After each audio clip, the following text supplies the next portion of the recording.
Hi everybody. This month's blog is about starting things and not giving up on them.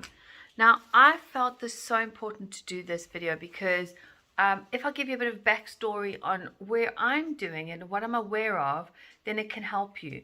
Now, especially on the journey of my students when they're doing art classes and technical programs and, constantly working on yourself, even myself. We go through dips and we go through phases where we're in a learning phase and we're taking on new knowledge, and then we kind of hit a bit of what we perceive as a block. And I see this a lot in my students' journeys where they are learning, and they're in a comfortable phase. And then all of a sudden, we do a lesson of some sort, and then they freak out because they go, oh, I can't do this. I should be doing this. I should know how to do this. I've been attending lessons with you for such a long time. And everyone puts on all this unnecessary pressure going, but I should be doing this when I've already learned this with you. And I say to students, let's unravel this. Now, it depends whether you're in an open mind to receive this information or not. I myself go through this, where I go through periods of time where I'm doing my art and then I feel like I'm stagnating and I feel like I've maybe forgetting certain patterns, or it's just not gelling or not coming together. And I say to students, when you're in that stage and you're just comfortable and then you hit a block and you feel like you've forgotten all your information, it's because your life is reflecting all of this. And what's the first reaction that everyone does is they go and they give up their art classes, or they go and they give up their sport, or they go and they stop doing what they were doing. So for instance, if you are on an eating plan and you see you haven't lost weight within a week or even a year and you give up, or if you are on an exercise routine and you've been working hard, pushing your muscles, and then you feel that you're back at square one and you're not enjoying it, so you give it up. The whole point is to actually push through it.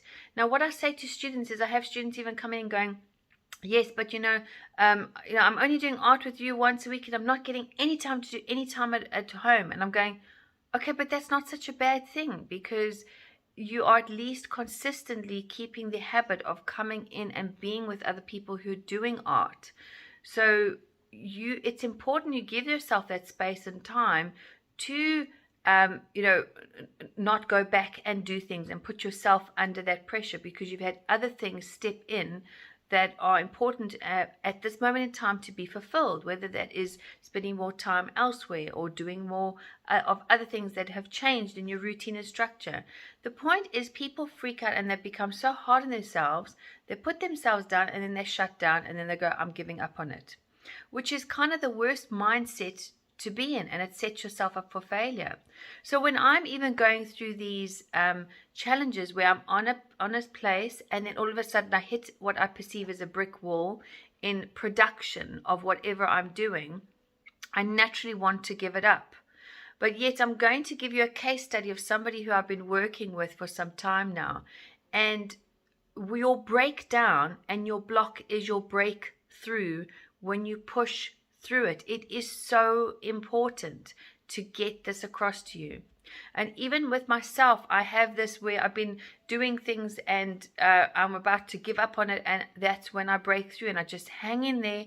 I might not be enjoying it at this moment. I hang in there and then I break through, because there's a growth process, and when you're growing, you are uncomfortable. So for example, there was this art student who joined, and she had the drive to want to publish a book, and I was saying, okay, you got the drive, you want to build up your art, we're going to do that, we're going to do this, right? Let's set in our routine of when you want to more or less achieve things by certain dates and times.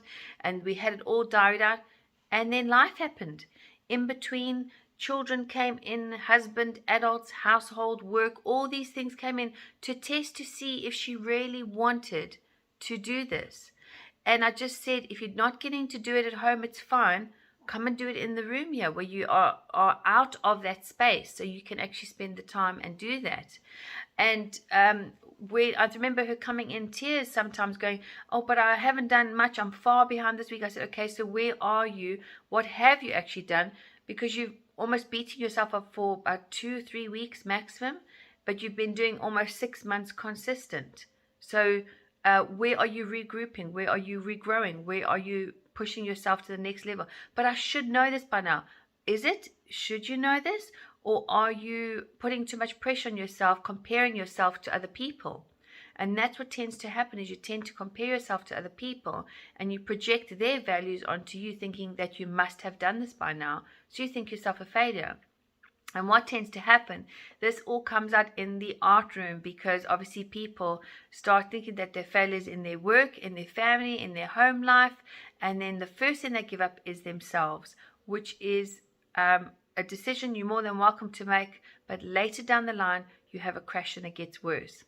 So what happened in the end with this specific person was she came in this week and she said to me, I just want to tell you, I was in tears, I broke down, and I thought, I'm going to give this up, I can't do this.